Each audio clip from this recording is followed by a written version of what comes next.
ನಾರಾಯಣ. ನಾನು ಸಂಕಲ್ಪವನ್ನು ಮಾಡಿದಾಗ ನನ್ನ ತಿರುಪತಿ ಹೌದು ದೇವ. ಇದನ್ನು ಕಂಡು ನನಗೆ ಸಂತೋಷವಾಗಿದೆ, ಸಮಾಧಾನವಾಗಿದೆ. ಇದನ್ನು ನನಗೂ ಒಂದು ರೀತಿಯಲ್ಲಿ ಸಾಕಿ. ಲೋಕದ ಕಲ್ಯಾಣ ನಿನ್ನ ಮತ್ತು ನನ್ನ ಲಕ್ಷ್ಯ. ಹೌದು. ಅದಕ್ಕಾಗಿ ಏನು ಬೇಕಾದರೂ ನೀನು ಮಾಡುವಲ್ಲಿ, ಏನನ್ನಾದರೂ ನಾನು ಮಾಡಿಸುವಲ್ಲಿ.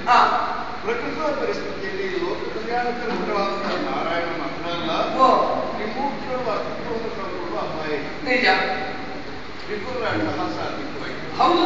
ಬಂಧುವನ್ನು ಸೇರಿದ್ದಾರೆ, ಮಾತಾಡೋದು ಹಿಡಿದಿದ್ದಾರೆ, ಭೂಮಿಯನ್ನು ಸ್ವಾಮ್ಯವನ್ನು ಸ್ಥಾಪಿಸ್ತಾ ಇದ್ದಾರೆ. ಅವರದ್ದಾದಂತಹ ಬಲಬಲ ಏನಿದೆಯೋ ಅದನ್ನು ನಾವು ನೋಡುವ ಹಾಗೆ ಅದು ಇದ್ದ ಹಾಗೆ ಇರಬೇಕು ಮತ್ತು ಸಾಯಬೇಕು. ಹೌದು. ಅದಕ್ಕೆ ಎರಡು ದಾರಿ. ವರ್ಷಕ್ಕೆ ಒಂದು ಸಲ ಇದೆಯಲ್ಲ ಸ್ಥಳರೇಖೆ. ಹೌದು. ಆಕಾಶದಲ್ಲಿ ಸಂಚಾರ ಮಾಡುವಂತಹ ಮೂರು ಗ್ರಹಗಳು ಒಟ್ಟು ಸೇರಿದಾಗ ಹೊಡೆದ್ರೆ ಸಾಯ್ತಾರೆ. ಆದ್ರೆ ಸಾಯದ ಹಾಗೆ ತಡೆ ಮಾಡುವುದಕ್ಕೆ ಅವರ ಸಂಚಾರ ಪಾತ್ರಕ್ಕೆ ಹೌದು ಅದನ್ನು ಕೆಡಿಸಬೇಕು. ಮುಂದೆ ಶಿವಲಿಂಗ ವಿಗ್ರಹ ಒದಗುವುದಕ್ಕೆ, ಅವರ ನಾಶವನ್ನು ಮಾಡಿ ಲೋಕ ಕಲ್ಯಾಣವನ್ನು ಮಾಡಿಸುವುದಕ್ಕೆ ಆ ವೇದಿಕೆ ನಿರ್ಮಾಣ ಆಗಬೇಕು. ಅದಕ್ಕಾಗಿ ನಾನು ಕರೆದಿದ್ದೇನೆ. ಈಗ ನನ್ನನ್ನು ಕಂಡವರು ನಾರಾಯಣ ಅಂತ ಹೇಳಲಿಕ್ಕಿಲ್ಲ.